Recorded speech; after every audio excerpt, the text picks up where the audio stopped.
Suzuki met deux gros coups d'accélérateur pour 2021, déjà avec l'Hayabusa qu'on vous a présenté il y a quelques semaines et désormais cette GSX-S 1000 qui revient donc dans une version considérablement améliorée, mais toujours en conservant une approche assez pragmatique, raisonnable. Pourquoi? C'est-à-dire que Suzuki a apporté des améliorations pertinentes par petites touches. Il ne s'agit pas d'une révolution, malgré le gros changement physique là, que vous pouvez apercevoir, mais simplement de faire passer la moto à Euro 5, de lui apporter du bonus sur certains points très bien choisis de la part du constructeur Damamatsu, tout en maintenant donc un niveau de performance accessible, ainsi qu'un tarif qui passe à 13 199 € pour rester, là encore, aussi ouvert à toutes les bourses.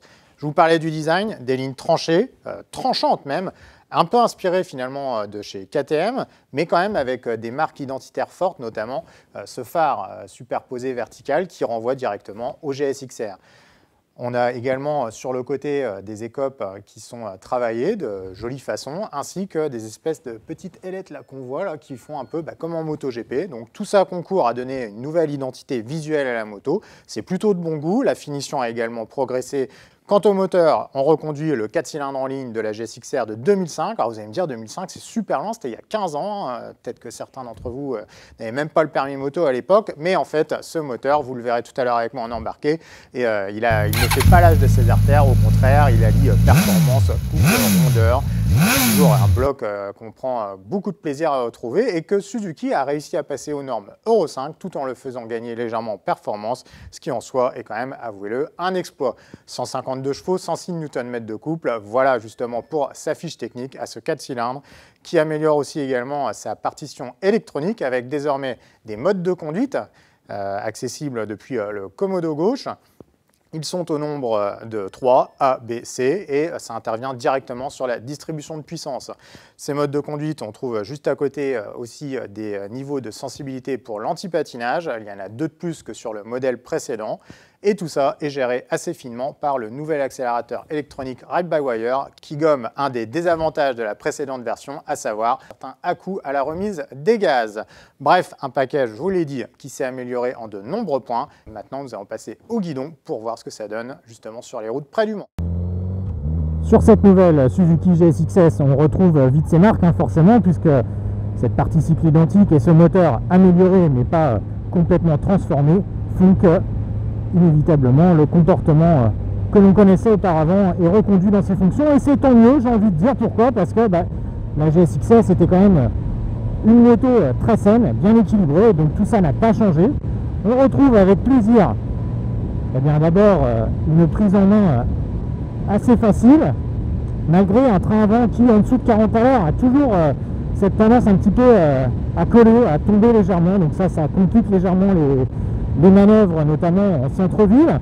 Par rapport à ses rivales les plus sveltes, on sent qu'il y a une direction un tout petit peu plus réticente, qui demande un peu plus d'implication, donc vraiment à basse vitesse. Mais ce phénomène s'estompe rapidement pour laisser place à une machine bigrement agile, qui se balance en virage facilement et avec précision, qui nous prodigue aussi un très bon renvoi d'informations grâce à sa fourche inversée. Cette fourche, elle a des nouveaux tarages qui lui conviennent très bien, mais qui la rendent un soupçon plus ferme. Il y a du coup un excellent maintien au freinage, parce qu'avec les étriers Brembo, en plus, la machine freine fort, bien qu'on a relevé, comme sur le modèle précédent, une commande à main droite un petit peu dure, donc pas forcément la plus facile à doser dans un premier temps. Il faut appuyer sur le levier, et il y a un soupçon de résistance supplémentaire, probable qu'un mètre cylindre de catégorie supérieure pourrait apporter un plus à ce niveau-là. À l'arrière, en revanche, on a un excellent dosage depuis la pédale. Très bon dosage aussi par rapport à l'accélérateur, qui est désormais de type électronique. Ce Ride-by-Wire gomme, et c'est tant mieux, le phénomène d'à-coup que l'on pouvait observer sur la précédente génération.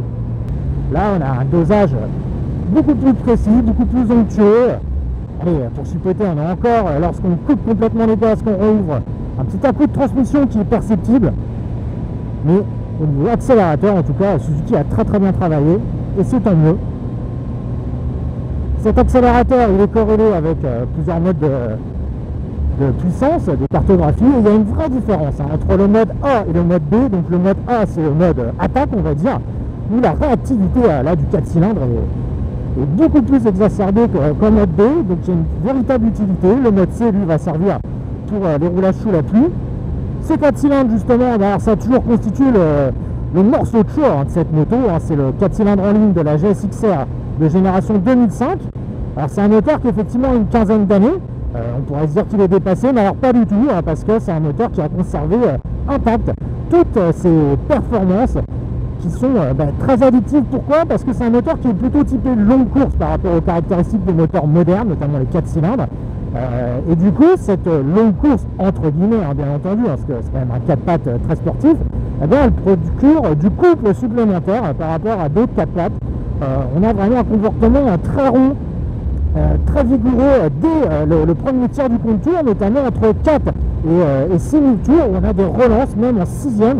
Et là, en 6e, tac, on accélère. La moto repart tout de suite avec beaucoup d'allant. Et ça, c'est le propre d'un moteur très complet, là où les moteurs modernes ont tendance à être plus pointus avec une plage d'exploitation décalée vers le haut. Et ce moteur, dans les tours aussi, il a la pêche, ça on peut vous l'assurer, il gratifie de très solides accélérations avec une allonge bestiale, hargneuse, passer les 8000 tours.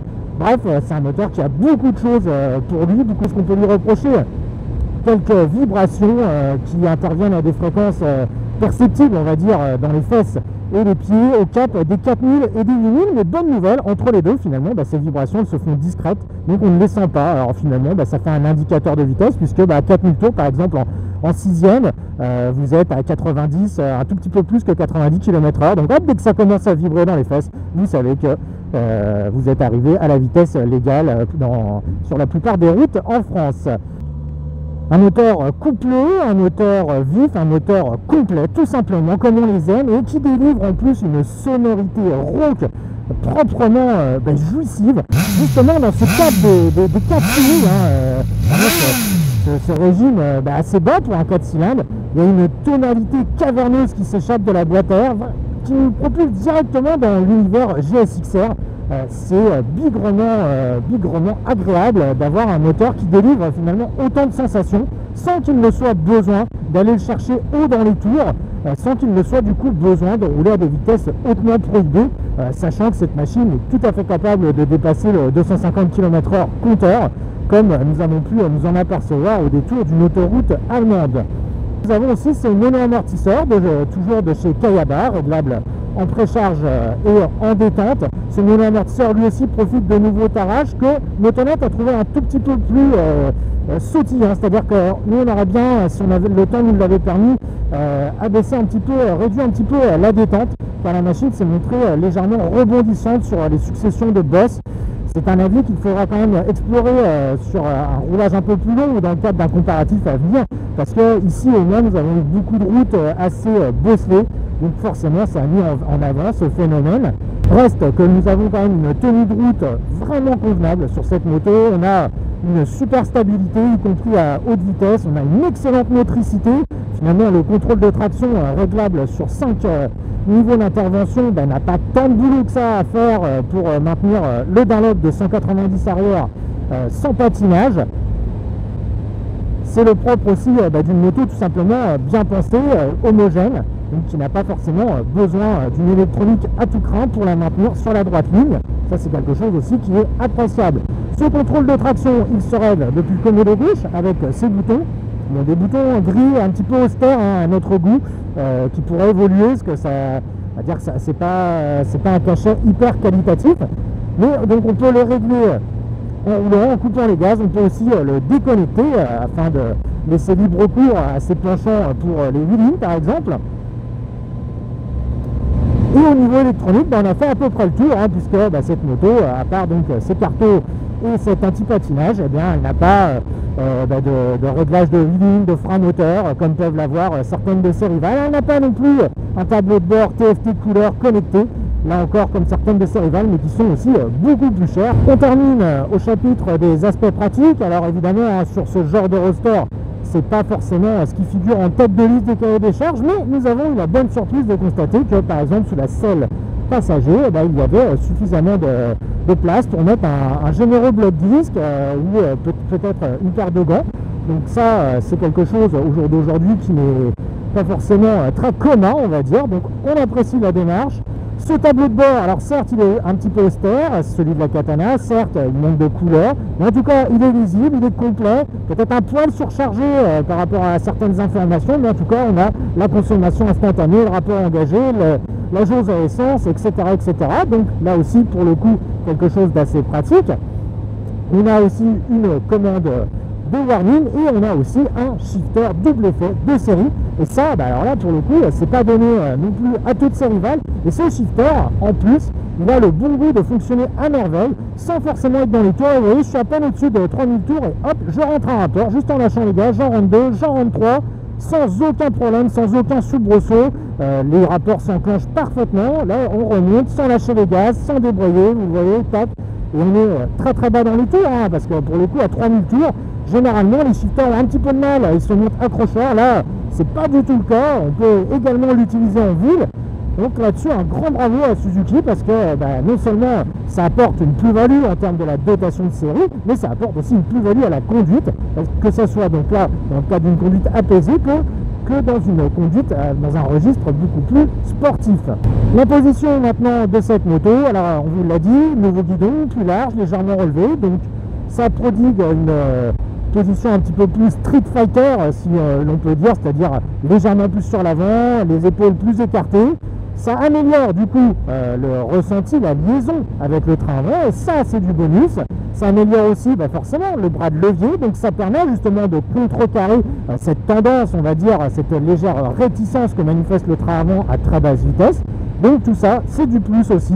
La selle a également été redessinée pour un meilleur maintien sur sa partie arrière, et c'est vrai que lorsqu'on se recule, lorsqu'on a la longueur de jambe nécessaire pour se reculer, eh bien on profite d'un meilleur maintien, parce que la selle s'élargit un petit peu, donc on a plus de place pour caler le fessier, et ce qui rend du coup les trajets plus agréables. Alors évidemment, hein, on n'est pas sur une selle de pure GT, pure routière, avec laquelle on peut s'envoyer 300 km sans aucune douleur, mais en tout cas pour s'affranchir du quotidien, pour les brèves et moyennes distances, aucun problème. Là encore, la Suzuki elle marque un point précieux, là où certaines de ses rivales se montrent beaucoup plus spartiates. De retour dans les ateliers du CERT Yoshimura, dirigé par Damien Saulnier, qui a eu l'aimabilité de nous recevoir aujourd'hui pour tirer le bilan de cette nouvelle GSX-S 1000. Alors vous l'avez vu sur route, vraiment une moto aboutie, homogène, qui a progressé, qui reconduit fidèlement donc son fameux 4 cylindres, toujours aussi savoureux. Et ça fait du bien d'avoir cette approche rationnelle, pragmatique. On n'est pas dans la surenchère, ça ne fait pas 200 chevaux, mais ça ne coûte pas 20 000 €. Bref, on a une moto qui est raisonnablement confortable pour sa catégorie, qui a une bonne partie cycle, qui a un moteur qui donne la banane. Tout ça pour un tarif contenu, avec une électronique qui est à l'avenant. Bref, tous les ingrédients sont réunis pour que cette moto vogue vers un succès mérité. Et c'est franchement tout le mal qu'on lui souhaite. Restez connectés!